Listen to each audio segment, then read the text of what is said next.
Continuando a falar sobre o conteúdo do texto de um artigo, tese, dissertação, eu vou falar neste vídeo sobre citação de autores.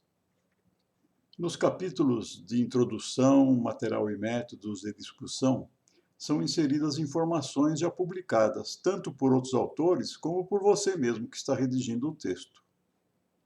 E a origem dessas informações pode ser proveniente de fontes e de meios bastante diversos. Por exemplo, de artigos originais, de revisões da literatura, de capítulos de livros, de teses, dissertações, de páginas da internet e muitas outras. A inserção e a presença no texto de uma informação já publicada é denominada citação. E quem lê o seu texto deve poder acessar a fonte original das informações que já foram publicadas anteriormente. Isso não ocorre somente num texto científico, na literatura científica.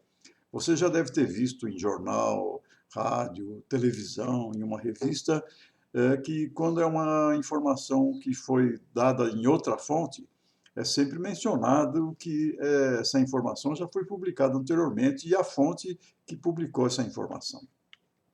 O conjunto de dados das fontes de cada uma das citações é denominado referência bibliográfica. E por meio da referência bibliográfica, um leitor pode acessar a fonte original de cada publicação. Ele pode ler o local, chegar ao local onde foi publicado inicialmente aquele texto, aquela informação que está sendo mencionada no seu texto. E como é que alguém que lê o seu texto obtém os dados da fonte original das citações? As fontes dessas citações, isto é, as referências bibliográficas, elas são sempre obrigatoriamente apresentadas ao fim do seu texto em uma lista denominada referências bibliográficas. Portanto, resumindo isso tudo, cada informação mencionada no texto, isto é, cada citação, precisa ter a sua indicação completa da fonte na lista de referências bibliográficas. E deve haver uma correspondência entre uma citação e a sua referência que está presente na lista de referências bibliográficas. Eu vou apresentar de maneira muito resumida as maneiras de citar uma informação no texto. Duas são as maneiras mais utilizadas para isso. Uma delas é pelo nome do autor e pelo ano de publicação.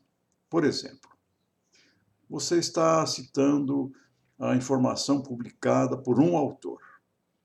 Como citar isso aí? Pelo sobrenome do autor, seguido pelo ano de publicação. Eu vou dar alguns exemplos daqui a pouco. Quando há dois autores, são os sobrenomes dos dois autores separados por E ou por AND, se o texto estiver em inglês ou correspondentemente a cada uma das línguas usadas no texto, e isso seguido pelo ano da publicação. E quando há mais de dois autores? De modo geral, a citação é feita da seguinte maneira. Cita-se o sobrenome do primeiro autor, acompanhado pela informação "e outros", ou quando o artigo é escrito em outra língua, pode-se usar o termo et al., que é a abreviatura da expressão latina etalia, que significa "e outros", e em seguida o ano da publicação. Lembrar o seguinte, que autor não é necessariamente uma pessoa, pode ser uma entidade, uma pessoa jurídica, uma página da internet e assim por diante. Exemplos de citação por autor e ano. Recentemente foi descrita uma nova família de vírus recolhida nas florestas tropicais da Malásia. Anderson, 1995, entre parênteses. Portanto, Anderson, em 1995, publicou um texto em que ele descreve essa descoberta de uma nova família de vírus. Um outro exemplo. Anderson, 1995. Entre parênteses, porque é uma publicação que Anderson fez em 1995.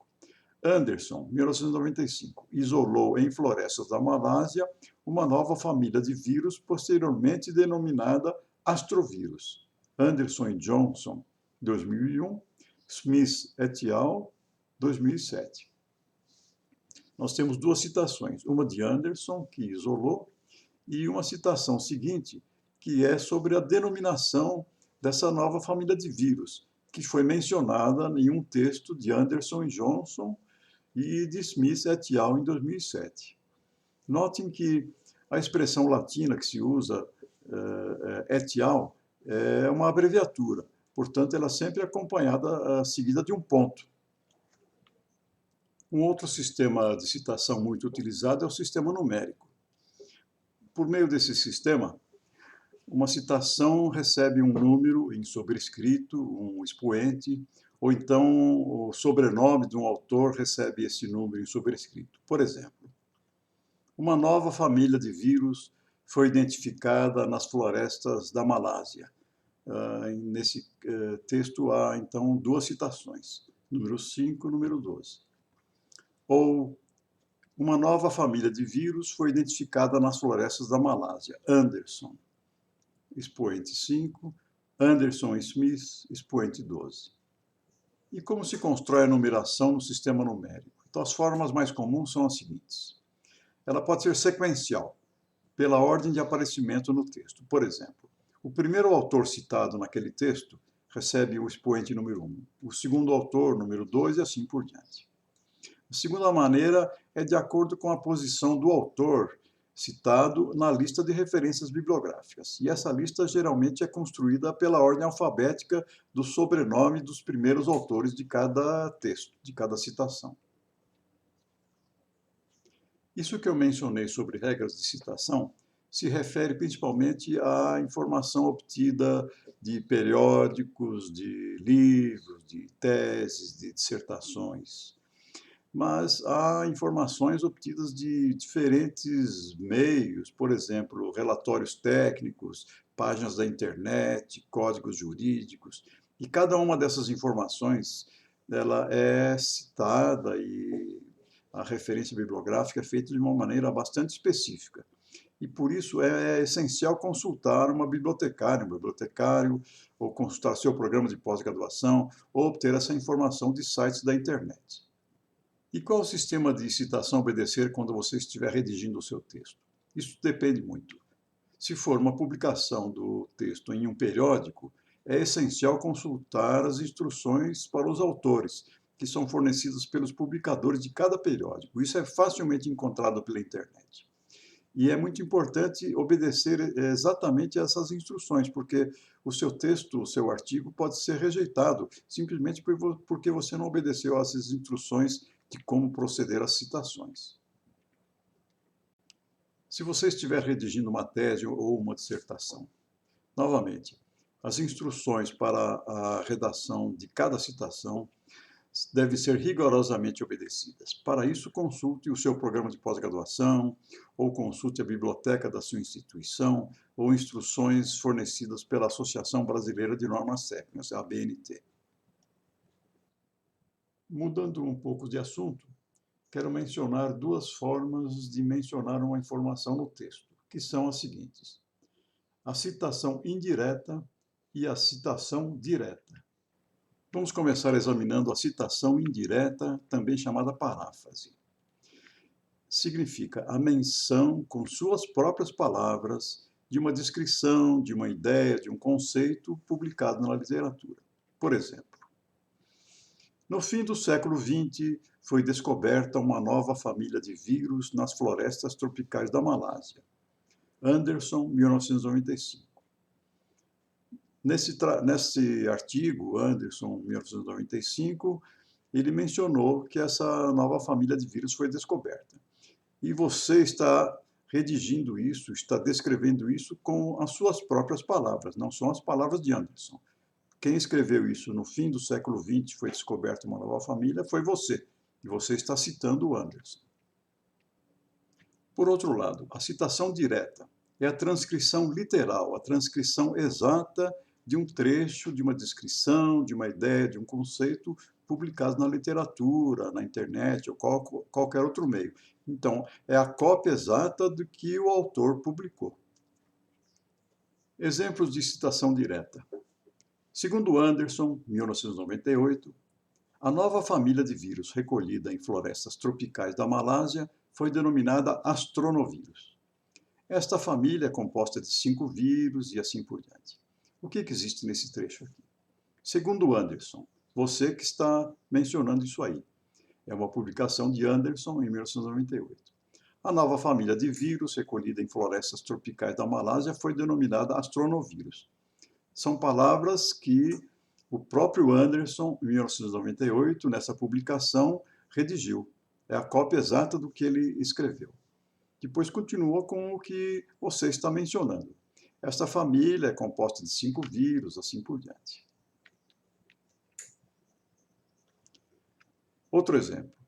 Sobre recentes descobertas, a nova família de vírus recolhida em florestas tropicais da Malásia foi denominada astronovírus. Anderson, 1998. Esta família é composta de 5 vírus. A mesma coisa. Sobre recentes descobertas, você redigiu, são suas ideias. A nova família, etc., que está entre aspas, são as palavras exatas de Anderson, publicadas em 1998. Inclusive, começa por uma letra maiúscula, termina por ponto, porque é a cópia exata daquilo que está naquele texto. E depois continua com o texto que é seu. Continuando a falar da citação direta. Nesse trecho aqui, segundo Anderson, 1998, a nova família de vírus, etc. Esse trecho todo, ele obrigatoriamente tem que ser colocado entre aspas. Por quê?